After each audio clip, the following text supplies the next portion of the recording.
The iPhone Air delivers remarkable performance in a super thin and light design that's very durable. I especially like getting a 19 Pro power in something this compact, but you have to make some trade-offs for the steep $1,000 price. You get only a single rear camera, which means no telephoto zoom, ultra-wide or macro shots. And while the Air's battery life is solid, it's a few hours behind the iPhone 17 Pro Max. The iPhone Air represents the first major shakeup to the iPhone family in years. The Air replaces the iPhone 16 Plus in Apple's lineup, but it really stands on its own as a completely new device. In fact, the iPhone Air really feels like a blueprint for the future as Apple nears the 20th anniversary of the original iPhone. Measuring 5.6mm, the iPhone Air is the thinnest phone in the world that's not a foldable, and yet it feels very sturdy thanks to its titanium frame. I have literally tried to bend and break this handset and it stayed intact. The Air doesn't skimp on performance either, packing an A19 Pro chip for playing demanding games and taking advantage of Apple intelligence.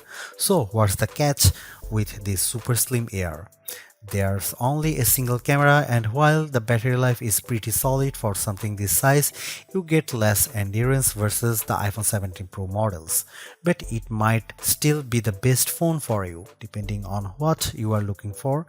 Here is the pros and cons in my full iPhone Air review.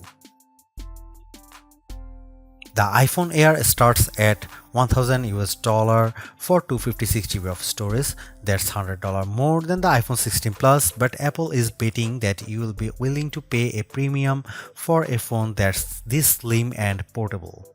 There is just one problem. The iPhone 17 Pro starts at $1,099, which is just $100 more for a phone with triple cameras, a bigger battery, and an A19 Pro chip with an extra GPU core and vapor chamber cooling for better sustained performance. So you should really think about whether this stunning design is worth it. The iPhone Air has a release date of September 19.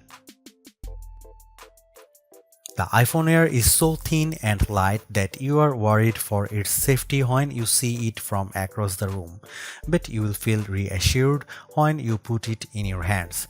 Measuring just 5.64mm thin, the iPhone Air edges out the Samsung Galaxy S25 Edge for the thinnest phone we have tested.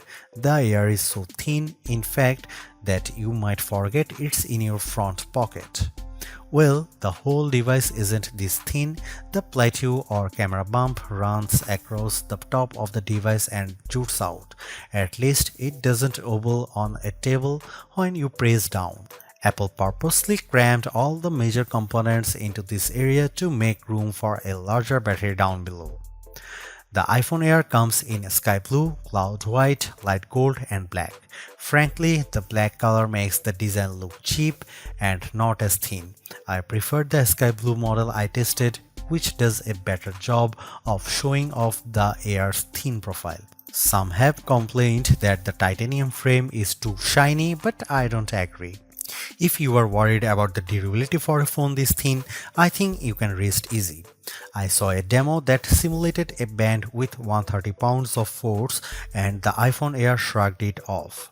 To further fortify the iPhone Air, Apple equipped the phone with a Ceramic Shield 2 display with 3x the scratch resistance of the previous technology and the Ceramic Shield back that's 4x more crack resistant than glass. It is worth noting that the iPhone Air has a single speaker integrated into the earpieces compared to dual speakers for the iPhone 17 and 17 Pro series. During my testing, the Air's speakers got plenty loud when listening to Apple Music, but it did sound tiny at max volume. Some have shared in our YouTube interview with Apple on the iPhone Air that they wish that this phone came in a mini size. I say there is no need, you get the best of both worlds with this device, a large 6.5-inch display in a very pocket-friendly size. And it's a pretty damn good ProMotion screen. 2. With a rated maximum outdoor brightness of 3000 nits, a 1 to 120 Hz refresh rate, and anti-reflection tech built in.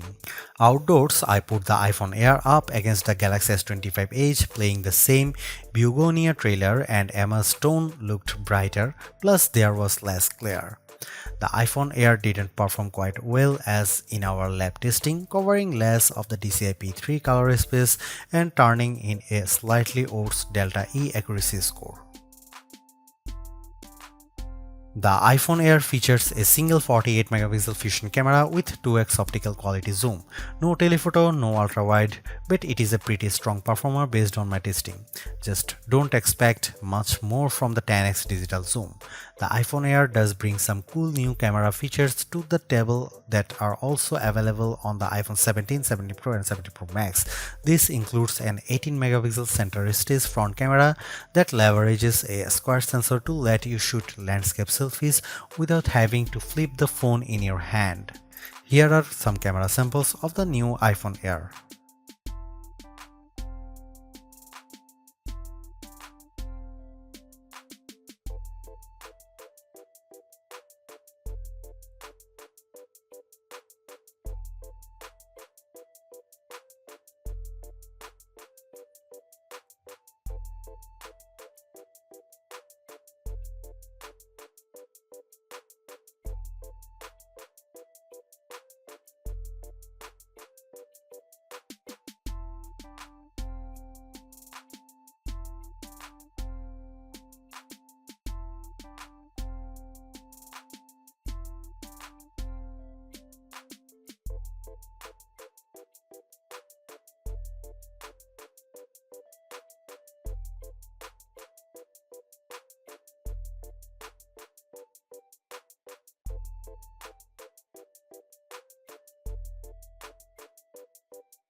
Packing an A19 Pro chip, the iPhone Air promises Pro-like performance in a very skinny frame, and I say Pro-like because you are limited to 5 GPU cores compared to 6 for the iPhone 17 Pro and Pro Max.